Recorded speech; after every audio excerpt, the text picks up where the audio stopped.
The woods were dark. Too dark. 10-year-old Michael shivered, clutching his little sister Leah's hand. "We shouldn't have come here," he whispered.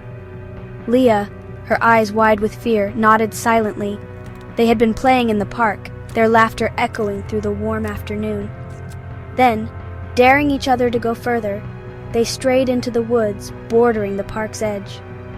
Now, twilight painted the sky in hues of purple and orange, casting long, eerie shadows through the trees. Each step deeper filled Michael with a growing sense of dread. The air grew heavy, thick with the smell of damp earth and decaying leaves. The playful chirping of birds had given way to an unsettling silence, broken only by the rustle of leaves beneath their feet. A twig snapped. Michael froze, his heart pounding in his chest. He spun around, his eyes scanning the deepening shadows. "Who's there?" he called out, his voice trembling. Only silence answered him. Leah burrowed her face in his jacket, her small body shaking. He pulled her closer, trying to appear brave, but fear gnawed at his insides. A low growl rolled through the trees. It seemed to come from everywhere and nowhere at once. Michael's breath caught in his throat. He pulled Leah along, their feet stumbling over roots and rocks as they ran blindly through the darkening woods. The growl came again, closer this time. Michael risked a glance over his shoulder.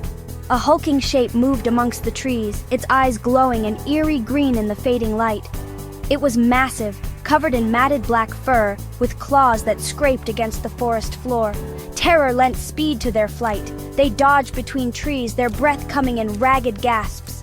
But the creature was faster. They could hear it crashing through the undergrowth, the sound of its heavy breathing drawing closer. Then, just as the monster was about to catch them, a heart-wrenching sob echoed through the trees. It was a sound filled with such despair, such anguish, that it stopped Michael and Leah in their tracks.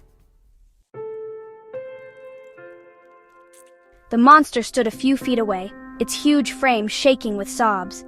Its glowing eyes, filled with a strange sadness, watched them.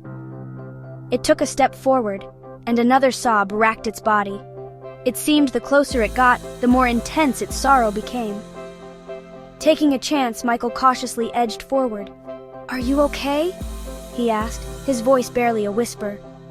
The monster looked at him, its sobs subsiding into quiet whimpers. It seemed as lost and scared as they were. Just then, the first rays of dawn pierced through the canopy, bathing the forest in a soft golden light. As if on cue, the monster let out a mournful cry and retreated into the shadows, melting into the forest as quickly as it had appeared. Exhausted but safe, Michael and Leah stumbled out of the woods, the memory of the night and the monster's cries forever etched in their minds.